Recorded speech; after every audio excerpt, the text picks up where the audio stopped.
Hello, this is Aymee Buckhannon, and this is a video on how to optimize your videos. First, let's talk briefly about why you should optimize your videos.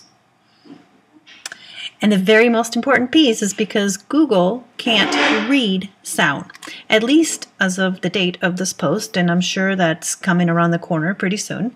It's probably changing as we speak, and I don't even know it. But as we are here today, it cannot read what you say in your video to understand what it's about and show it on the search engines.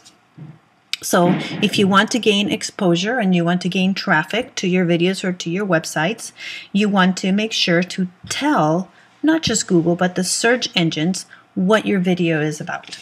And we're going to do that by adjusting a couple of things on your videos, okay? The three things will be your titles, your descriptions, and your tags, okay?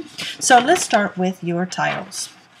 You want to make sure that your titles are what I call Google friendly. And that means that your titles are not only relevant to your content with appropriate keywords, etc., but also that they're in a format that people would query. For example, I think that a lot of people that have been on the internet realize that Google really sends back a lot of really relevant content. So you can ask Google a question like you would ask somebody a question.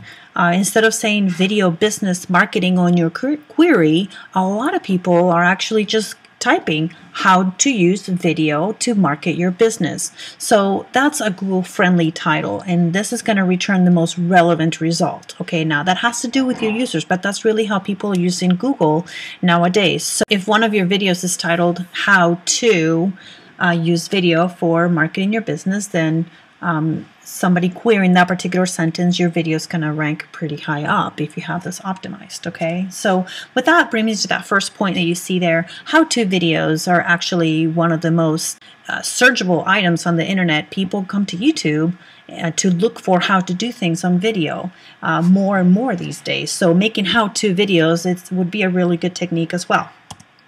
As far as your titles are concerned, you want to make sure to include in your title your target keywords. And again, remember to make it Google friendly. Don't just put your keywords like you would in tags in your blog posts and stuff. You want to make sure that it's title grammatically correct.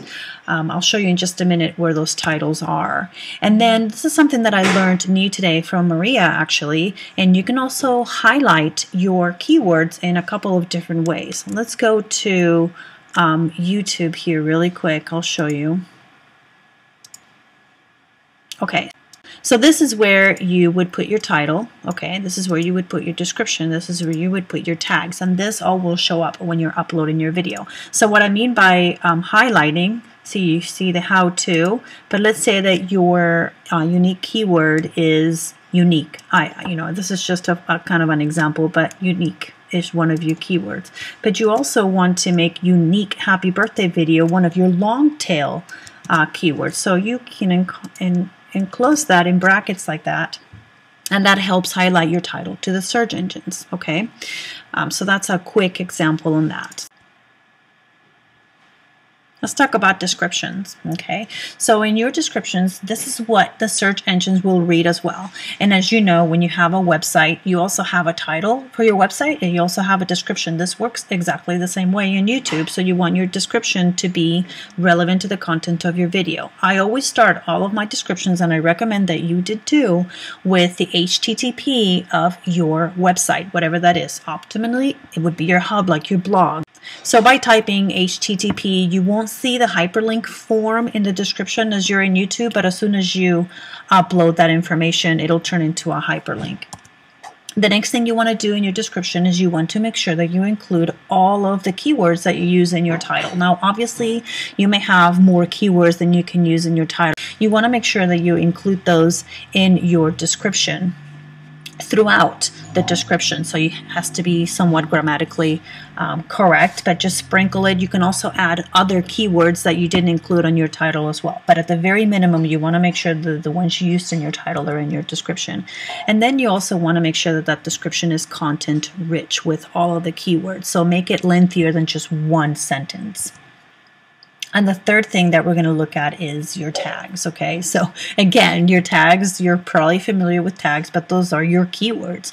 And you can include in your tags, you can add the main keywords, again, that you used in your title and your description, and then you can add other keywords. The one thing to keep in mind is you want to make sure that your tags are relevant to the video content, okay? You know what? You want to make sure that YouTube does not shut down your video because you are trying to talk about pencils and your keywords talk about maps, or something like that. So if you don't know what tags to use or what keywords to use for your content, you can always do a search on YouTube by your title or even by your keywords, but check the titles that you're aiming for, the keywords that you're aiming for, and see what videos come up to the top, and then check out those videos and study those videos and see not so much the content of the video, but what kind of keywords are they using. So you may be able to borrow some of those keywords if they are relevant to your content. Now, just a word to the wise here, don't go through and just copy people's title descriptions and tags right off the bat just because they're number one for what you are trying to go after. Be creative. Copy content will probably be shut down too. So just be real careful, be yourself, be unique, and just use things that are relevant to your content. So what do you do after you have your video uploaded is you want to make sure that you share it.